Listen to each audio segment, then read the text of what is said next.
بسم اللہ الرحمن الرحیم۔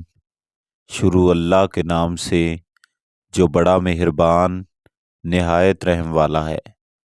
تمام دوستوں کو عدنان اسلم کی طرف سے السلام علیکم۔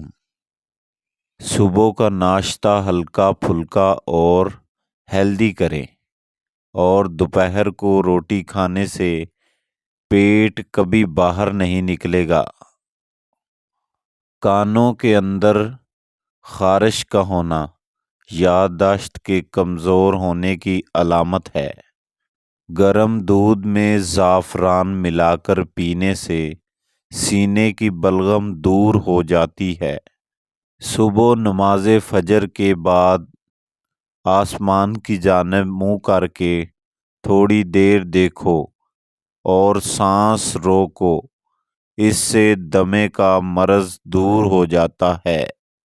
جو عورتیں پتلی ہوں اور وہ موٹی ہونا چاہتی ہیں تو وہ صبح کے وقت دودھ میں ڈبل روٹی بھگو کر کھائیں۔ چند دنوں میں بدن پر موٹاپا ظاہر ہونے لگے گا۔ رات کے وقت مسواک کرنے سے شوگر کی بیماری سے نجات ملتی ہے۔ دودھ پیا کرو، یہ نیند نہ آنے کی شکایت دور کرتا ہے۔ نیند کی گولیاں چھوڑیں۔ سونے سے قبل صرف ایک گلاس دودھ پی کر آپ چین کی نیند سو سکتے ہیں۔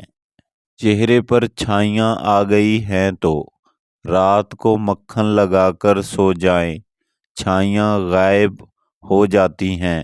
رات کو گوشت استعمال کرنے سے ڈراؤنے خواب زیادہ آتے ہیں۔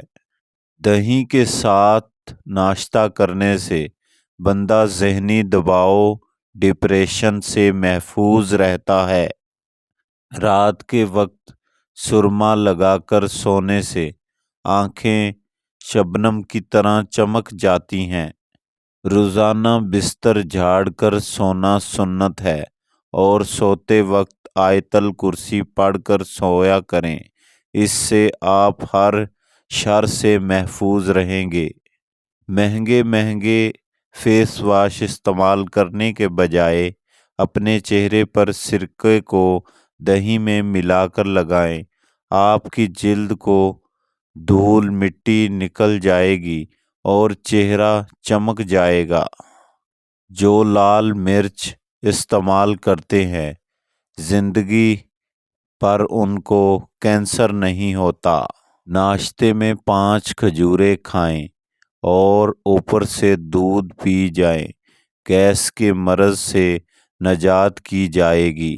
تمام معلومات بہت اچھی ہیں، لیکن آپ نے اپنے معالج کے مشورے کے بغیر استعمال نہیں کرنی۔ شکریہ۔